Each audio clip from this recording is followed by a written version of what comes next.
चंद्रपूर जिल्ह्यातील ब्रह्मपुरी तालुक्यातील गवरला चक गावातील फुटका तलावावर मासोळ्या पकडण्यासाठी गेलेल्या भावंडांचा पाण्यात बुडून मृत्यू झाल्याची घटना घडली आहे। या घटनेने सर्वत्र शोककळा पसरली आहे। जुगनाळा येथील रहिवासी असलेले स्पंदन ज्योतिबा मेश्राम आणि आयुष ज्योतिबा मेश्राम हे दोघे भावंड आपल्या आई आणि आजी सोबत गवरला चक येथील शेतावर गेले होते।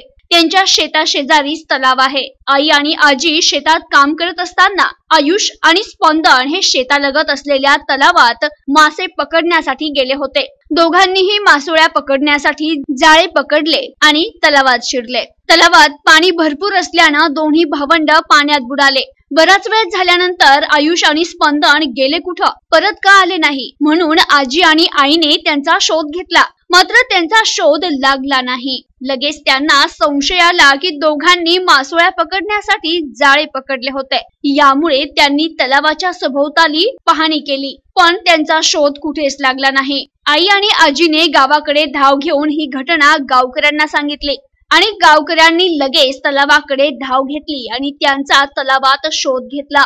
काही वेळाने आयुष आणि स्पंदन हे दोन्ही भावंड मृत अवस्थेत आढळले। तर या घटनेची माहिती ब्रह्मपुरी पोलीस स्टेशनला मिळताच घटनास्थळी पोलीस अधिकारी यांनी पंचनामा करून दोन्ही भावंडांचा मृतदेह ब्रह्मपुरी या ठिकाणी ग्रामीण रुग्णालयात शवविच्छेदन झाल्यानंतर कुटुंबांच्या स्वाधीन करण्यात आला। त्यानंतर त्यांच्यावर अंतिम संस्कार करण्यात आले। या प्रकरणी पुढील तपास पोलीस निरीक्षक प्रमोद मकेश्वर यांच्या मार्गदर्शनाखाली देटे आणि सावसाकडे हे करतायत। शोधाशोध केली असता अखेर तलावाच्या दिशेने त्यांच्या पायाचे ठसे उमटले दिसले।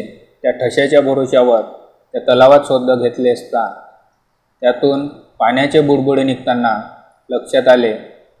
त्यानुसार त्या तलावात शोधले असता मुलांचा पाय दिसू लागला। त्यानंतर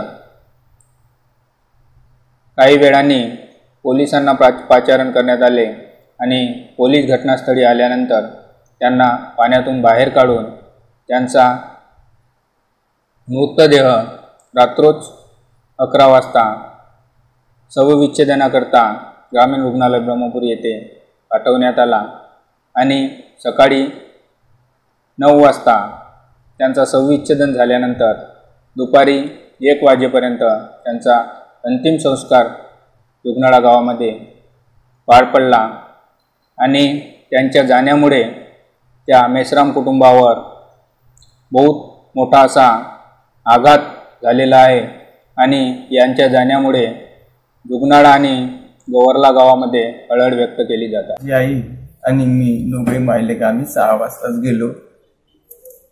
तुरी होत्या कापाच्या, तुरी कापल्या आम्ही। मी 8 वाजेपर्यंत माझ्या आईला तुरी कापू लागलं। आईनं तुरी काप बाकीच्या मग 8 वाजता आलो मी। 8 वाजता आल्याच्या नंतर सगळी आंघोळ पाणी करून तयारी करून मी ब्रह्मपुरीला कामावर गेलो। त्याच्यानंतर माझी आई तिथंच होती। माझी पत्नी 10 वाजता गेली इथून। पोराची सगळी तयारी करून देऊन डब्बा माझ्या काकाच्या इथं ठेवला पोरायचा आणि इथून पोरं 2:30 वाजता शेतावर गेले। दोघंच भाऊ या दोघांनी शेतावरच होत्या। त्याच्यानंतर 2:30 वाजता गेले, तिथं मायकडे गेले, जेवण केला, खेळले। तिथं लहानवाला पोरगा माझा झोपून गेला। जेवण केलं ना मोठ्या पोरानं त्या लहान्याला उठवलं। भाऊ गावाला जाऊ म्हणून दोघे भाऊ याले निघले। त्याच्या माईनं अडवलं तर तिलेच मारलं, आईलेच मोठ्यानं, आणि दोघे भाऊ खांद्यावर हात टाकून। प्रतिनिधी सतीश अकुलवार, NTV न्यूज मराठी, ब्रह्मपुरी, चंद्रपूर।